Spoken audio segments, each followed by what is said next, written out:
Bienvenidos a este capítulo resumen del deseado de todas las gentes, en el que nos sentaremos a los pies de Jesús en el Sermón del Monte.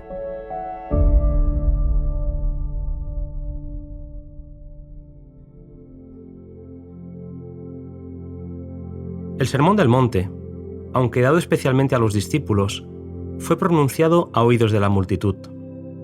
Era una mañana temprano, cuando a orillas del mar, la gente había empezado a congregarse alrededor de Jesús. La estrecha playa no daba cabida al alcance de su voz, así que Jesús los condujo a la montaña. Cuando llegaron a un espacio que ofrecía un agradable lugar de reunión, Jesús se sentó en la hierba rodeado estrechamente por sus discípulos y el resto de la multitud que siguió su ejemplo y se acomodó en la verde ladera de la montaña. Había un ambiente de excitación puesto que creían que Jesús iba a anunciar algo relacionado con el reino de Israel. Todos estaban dominados por pensamientos de gloria futura, de esplendor y dominio sobre los odiados romanos. Todos los corazones palpitaban con la orgullosa esperanza de que Israel sería pronto honrado ante las naciones como el pueblo escogido del Señor, y Jerusalén exaltada como cabeza de un reino universal. Todas estas esperanzas de grandeza mundanal quedaron frustradas en el Sermón del Monte.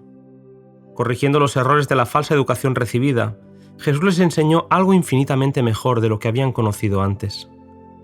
Las verdades que enseñó no son menos importantes para nosotros que para la multitud allí presente. Todo comenzó con las bienaventuranzas. Bienaventurados son, dijo Jesús, los que reconocen su pobreza espiritual y sienten su necesidad de redención. El Evangelio no es revelado a los que son orgullosos espiritualmente, a los que pretenden ser ricos y no necesitar nada, sino a los humildes y contritos que reconocen que su derecho e idoneidad para el cielo se hallan en la justicia de Cristo. El Señor solo puede obrar en el hombre que reconoce su necesidad y se despoja de su suficiencia propia. Bienaventurados los que lloran, porque ellos recibirán consolación. El lloro del cual habla no consiste en melancolía y lamentos. Mientras nos entristecemos por causa del pecado, debemos regocijarnos en el precioso privilegio de ser hijos de Dios. A menudo nos apenamos porque nuestras malas acciones nos producen consecuencias desagradables, pero esto no es arrepentimiento. El verdadero pesar por el pecado es resultado de la obra del Espíritu Santo que nos lleva arrepentidos al pie de la cruz. Una tristeza tal nos inducirá a renunciar al pecado y nos traerá un gozo que será fuente viva en el alma. El Espíritu nos revela nuestra debilidad y nos ofrece consuelo que lleva a la salvación. Bienaventurados los mansos. Si poseemos la humildad de nuestro Maestro, nos elevaremos por encima de los desprecios, el rechazo y las molestias a las que estamos diariamente expuestos. La humildad de corazón es la fuerza que da la victoria a los discípulos de Cristo y se traduce en dominio propio. A los mansos, el mundo puede mirarlos con desprecio, pero son de gran valor a los ojos de Dios. Bienaventurados los que tienen hambre y sed de justicia. Los que den lugar a Jesús en su corazón llegarán a sentir su amor. Todos los que anhelan poseer la semejanza del carácter de Dios quedarán satisfechos. Si la mirada se mantiene fija en Cristo, la obra del Espíritu no cesa hasta que el alma queda conformada a su imagen. Al igual que los que tienen este deseo serán saciados, los misericordiosos hallarán misericordia y los limpios de corazón verán a Dios. Jesús continuó diciendo: Bienaventurados los pacificadores. La paz de Cristo nace de la verdad. Los hombres no pueden fabricar la paz. El único poder que puede crear o perpetuar la paz verdadera es la gracia de Cristo, que tiene poder para desalojar las malas pasiones que causan luchas y disensiones. Las multitudes se asombraban de estas enseñanzas, que eran tan diferentes de lo que los fariseos enseñaban y hacían.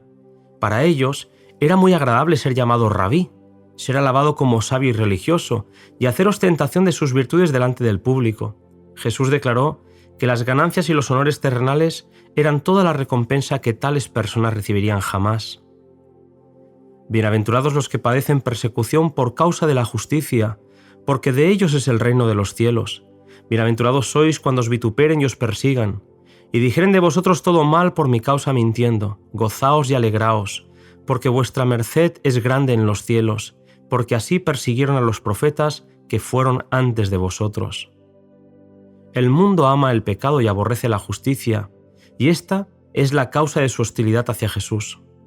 Los que se aferran al pecado combaten la verdad y a sus representantes. Cada conflicto tiene su lugar en la gran batalla por la justicia y aumentará el gozo de su triunfo final. Vosotros sois la sal de la tierra, dijo Jesús. No os apartéis del mundo a fin de escapar de la persecución. Habéis de morar entre los hombres para que el sabor del amor divino pueda ser como sal que preserva al mundo de la corrupción. Si los que sirven a Dios fuesen quitados de la tierra, y su espíritu se retirase de entre los hombres, este mundo quedaría en desolación y destrucción como fruto del dominio de Satanás. Aunque los impíos no lo saben, deben aún las bendiciones de esta vida a la presencia en el mundo del pueblo de Dios, al cual desprecian y oprimen. Si los cristianos lo son de nombre solamente, son como la sal que ha perdido su sabor. Vosotros sois la luz del mundo. La religión de la Biblia no se ha de limitar a lo contenido entre las tapas de un libro, ni entre las paredes de una iglesia. No ha de ser sacada a la luz ocasionalmente para nuestro beneficio y luego guardarse de nuevo cuidadosamente. El verdadero carácter no se forma desde el exterior, para revestirse uno con él, sino que irradia desde adentro. Nuestra profesión de fe puede proclamar la teoría de la religión, pero es nuestra piedad práctica la que pone de relieve la palabra de verdad. Cristo mismo había dado la ley moral y la ceremonial. Él no había venido para destruir la confianza en sus propias instrucciones. Mientras trataba de poner a un lado las falsas interpretaciones de la ley, puso a sus discípulos en guardia contra la renuncia a las verdades vitales confiadas a los hebreos.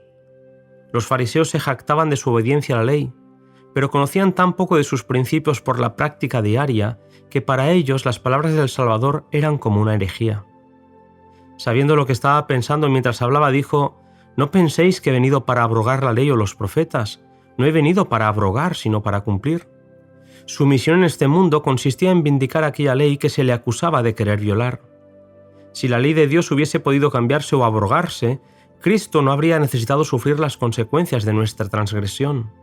Dios nos ha dado sus santos preceptos porque ama a la humanidad. La ley es una expresión del pensamiento de Dios. Cuando se recibe en Cristo, llega a ser nuestro pensamiento. Nos eleva por encima del poder de los deseos y tendencias naturales, por encima de las tentaciones que inducen a pecar. Dios desea que seamos felices y nos ha dado los preceptos de la ley para que, obedeciéndolos, tengamos gozo. La ley fue dada para convencer a los hombres de pecado y revelar su necesidad de un Salvador. Todavía tiene que hacer esta obra. Hasta que perezca el cielo y la tierra, dijo Jesús, ni una jota ni una tilde perecerá de la ley, hasta que todas las cosas sean cumplidas. Jesús testificó que su ley es inmutable y eterna. El sistema típico que prefiguraba a Cristo como el Cordero de Dios iba a ser abolido cuando Él muriese, pero los preceptos del Decálogo son tan inmutables como el trono de Dios. Los que desobedecen los mandamientos de Dios y enseñan a otros a hacerlo son condenados por Cristo. Todos los que violan los mandamientos de Dios sostienen el aserto de Satanás de que la ley es injusta y no puede ser obedecida. Ningún hombre que desprecia voluntariamente un principio de la ley entrará en el reino de los cielos. En el tiempo de Cristo, el mayor engaño de la mente humana consistía en creer que un mero asentimiento a la verdad constituía la justicia. En toda experiencia humana, un conocimiento teórico de la verdad ha demostrado ser insuficiente para salvar el alma. Los capítulos más sombríos de la historia están cargados con el recuerdo de crímenes cometidos por fanáticos religiosos. Los fariseos tenían una religión formal que no los protegía del egoísmo, la malicia, la codicia de ganancias y la más baja hipocresía. Aún subsiste el mismo peligro. Muchos dan por sentado que son cristianos simplemente porque aceptan ciertos dogmas teológicos. Profesan creer la verdad, pero esto no los hace sinceros, bondadosos, pacientes y tolerantes. Jesús enseñó que los hombres pecaminosos pueden llegar a ser justos únicamente al tener fe en Dios y mantener una relación vital con Él. Entonces, las formas externas de la religión armonizarán con la pureza interna del cristiano y las ceremonias dejarán de ser ritos sin significado. A través de la frase «Oísteis que fue dicho, pero yo os digo», Jesús explicó la profundidad y la anchura de la ley. No les quitó ni una jota de fuerza, sino que explicó su verdadero significado. Así, el homicidio existe primero en la mente. El que odia o piensa en vengarse está poniendo los pies en la senda del homicida. La amargura y animosidad deben ser desterradas del alma si queremos estar en armonía con el cielo. Jesús añadió: «Si trajeres tu presente al altar, y allí te acordares de que tu hermano tiene algo contra ti, deja allí tu presente delante del altar y vete, vuelve primero en amistad con tu hermano y entonces vuelve y ofrece tu presente». Muchos son celosos en los servicios religiosos, mientras que entre ellos y sus hermanos hay desgraciadas divergencias que podrían reparar. El ideal de Dios para sus hijos es más elevado de lo que puede alcanzar el más sublime pensamiento humano.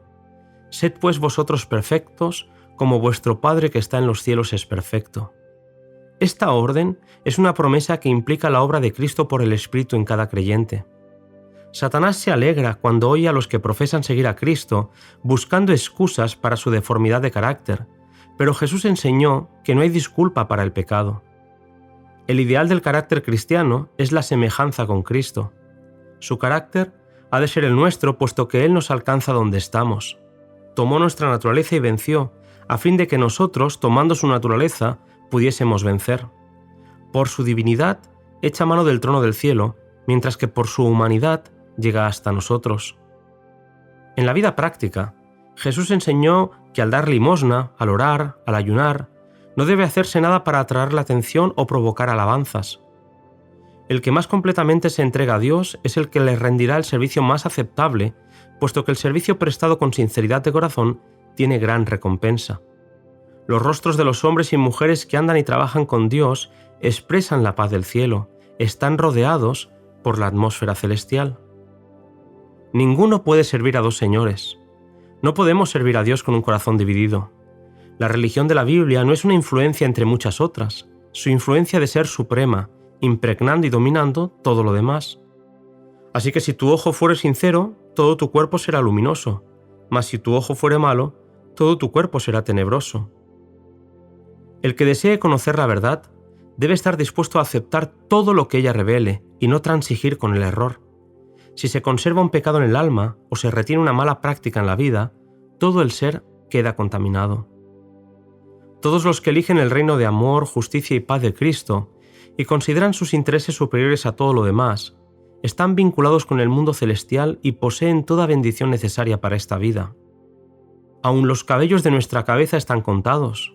Dios no se olvida jamás de sus hijos y nos anima a no preocuparnos por el día de mañana, puesto que cada día Él ha prometido estar con nosotros.